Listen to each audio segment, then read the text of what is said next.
Hello guys, welcome to arise. First of all మీరు ఈ వీడియోని క్లిక్ చేసినందుకు చాలా చాలా థ్యాంక్ యూ. ఈ వీడియో ఏంటంటే ఎంసెట్ ఎగ్జామ్ అంటే ఇంటర్ సెకండ్ ఇయర్ వాళ్ళకి ఎంసెట్ ఎగ్జామ్ మీద మోటివేషన్, పాజిటివ్ వైబ్స్ వాళ్ళకి తిప్పడానికి ఈరోజు మన వీడియో. సో ఇంకేం లేట్ లేకుండా లెట్స్ బిగిన్ అవర్ వీడియో అనమాట.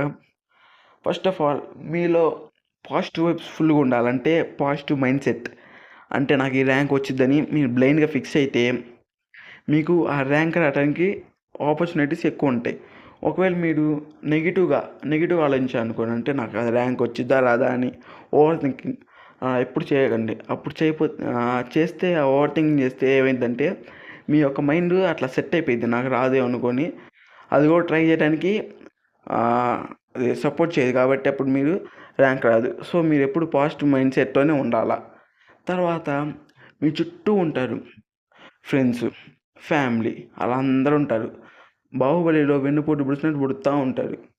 ఏంది వీడికి ఎంత పెద్ద ర్యాంక్ వచ్చిద్దా, ఏంది వీడికి 500 ర్యాంక్ వచ్చిద్దా, లేకపోతే 1000 లోపల ర్యాంక్ వచ్చిద్దా అని వీళ్ళందరూ నెగిటివ్గా మాట్లాడుతూ ఉంటారు. మీరు అప్పుడు వాళ్ళ మాట అసలు పట్టించుకోమాకండి, వదిలేయండి. వాళ్ళంటే ఏంది నాకు రాకపోద్దా అని ట్రై చేయండి. మీకు మాత్రం ఎప్పుడు పాజిటివ్ మైండ్ సెట్తోనే ఉండండి. ఎప్పటికీ పాజిటివ్ అంటిల్ మీరు ఎగ్జామ్ నుంచి బయటకు వచ్చేదాకా మీరు ఎప్పుడు పాజిటివ్ మైండ్ సెట్తోనే ఉండండి. పాజిటివ్ మైండ్ సెట్తోనే ఎగ్జామ్ కూడా రాయండి. ఆ యొక్క పాజిటివ్ మైండ్ సెట్తోనే మొత్తం ఈ ప్రిపరేషన్ కానీ ఎగ్జామ్ కానీ అన్నీ పాజిటివ్గానే వెళ్ళాల. మీరు నెగిటివ్ అయిపోతే ఇంకా చాలా కష్టం అన్నమాట. ఈ యొక్క ప్రిపరేషను, ఎగ్జామ్స్ ఈ నెలన్నర మీరు ఒక యజ్ఞం ఎలా చేస్తారో, ఒక దీక్ష ఎలా చేస్తారో అలా చేస్తే మీకు ర్యాంక్ రాదు. సో మీరు మాత్రం ఈ ఫోన్లు, ఫ్రీ ఫైర్లు, పబ్జీలు, ఇన్స్టాగ్రామ్లు, ఫేస్బుక్లు ఇవన్నీ తగ్గించేయండి. మరీ ఆపేయమంటలా, తగ్గించండి. అంటే రోజుకి మీరు 5 hours ఫోన్ చూస్తే దానిలో గంట చూడండి చాలు. అదే ఎక్కువ నన్ను అడిగితే. ఆ రోజులో 1 గంట చాలు మీకు ఫోన్. మరీ బుక్స్ మొహం చూడమాకండి. ఎక్కువ బుక్స్ చూసినా కానీ ఎక్కదు బ్రెయిన్లోకి. మీరు మాత్రం 25:5 అనే ఒక ఫార్ములా ఉంటుంది. ఆ ఫార్ములాని కానీ మీరు అప్లై చేశారనుకోండి, ఒక 25 minutes బాగా కాన్సన్ట్రేషన్తో చదివి ఇంకో 5 minutes రెస్ట్, అలాగా రోజు మొత్తం చేయండి. టైమింగ్స్ నేను నన్ను అడిగితే టైమింగ్స్ ఏం చెప్తా అంటే 8 నుంచి 6:30 అలా చదివితే చాలు. మధ్యలో బ్రేకు, అది చెప్పాను కదా 5 minutes బ్రేకు, మళ్ళీ పెద్ద బ్రేక్ ఒక 10 minutes 20 minutes అలా మధ్యలో బ్రేక్ తీసుకోండి. అంటే 10:30కి అలా బ్రేకు, నెక్స్ట్ 3:30కి అలా బ్రేకు, మధ్యలో 12:30కి అలా బ్రేక్ తీసుకోండి. ఈ 12:30కి ఒక లాంగ్ బ్రేక్ తీసుకోండి. అలా తీసుకున్నాం అనుకో, బ్రేకులు వైపు చదివితే మనం మైండ్ పీస్ అయ్యి బాగా బ్రెయిన్లోకి ఎక్కడానికి ఆపర్చునిటీస్ ఉంటాయి. సో మీరు మాత్రం బ్రేక్స్ అనేవి కంపల్సరీ అనమాట. చెప్పాను కదా ఈ ఫోన్లు ఇవన్నీ వాడటం తగ్గించండి. ఈ యొక్క ప్రిపరేషన్ ఎగ్జామ్స్ వాటికి తర్వాత యాజ్ యూజువల్ మీరు వాడుకోవచ్చు.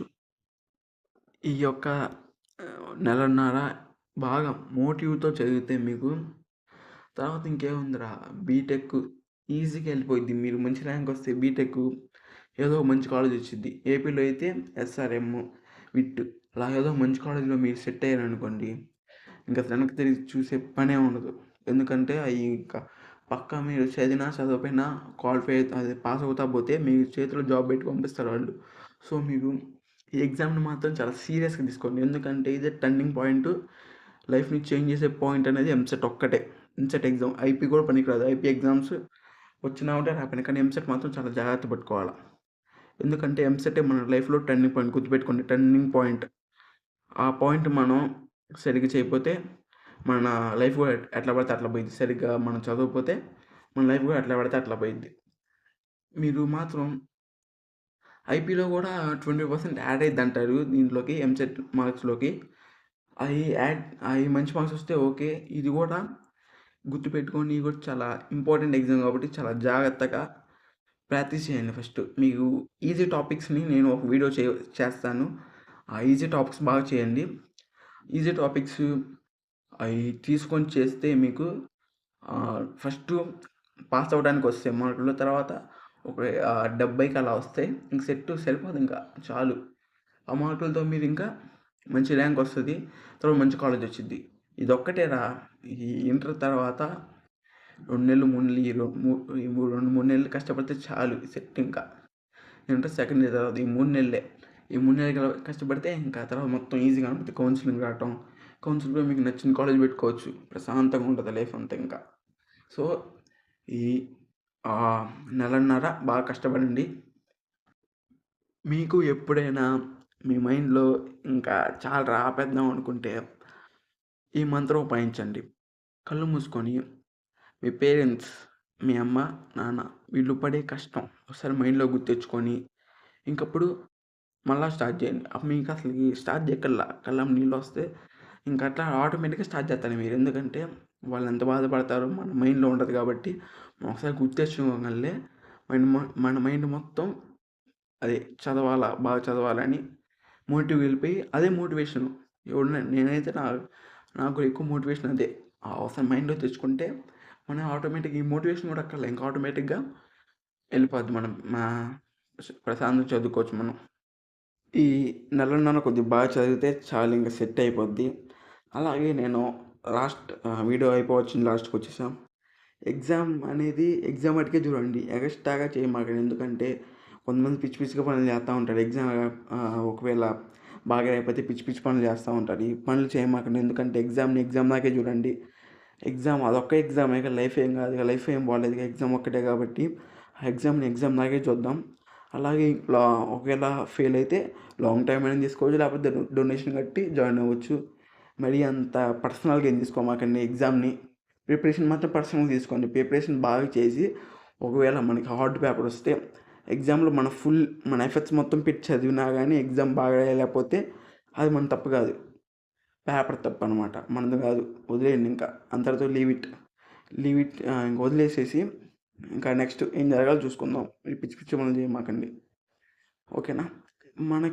నేను ఫస్ట్ వీడియో ఇది మోటివేషన్ చేస్తా. సో మీకు కనుక నచ్చినట్టయితే లైక్ చేయండి. మీ ఫ్రెండ్ గారికి కూడా మోటివేషన్ కావాలంటే ఈ వీడియోని వాటికి షేర్ చేయండి. అలాగే సబ్స్క్రైబ్ మీకు నచ్చితేనే నేను చెప్పిన 3 మీకు నచ్చితేనే చేయండి. Like, share, subscribe. అలాగే మీ యొక్క ఒపీనియన్ కింద కామెంట్ సెక్షన్లో మెన్షన్ చేయండి. అండ్ ఏమైనా తప్పులు చేసింటే సారీ, క్షమించండి. And thank you for watching till the end.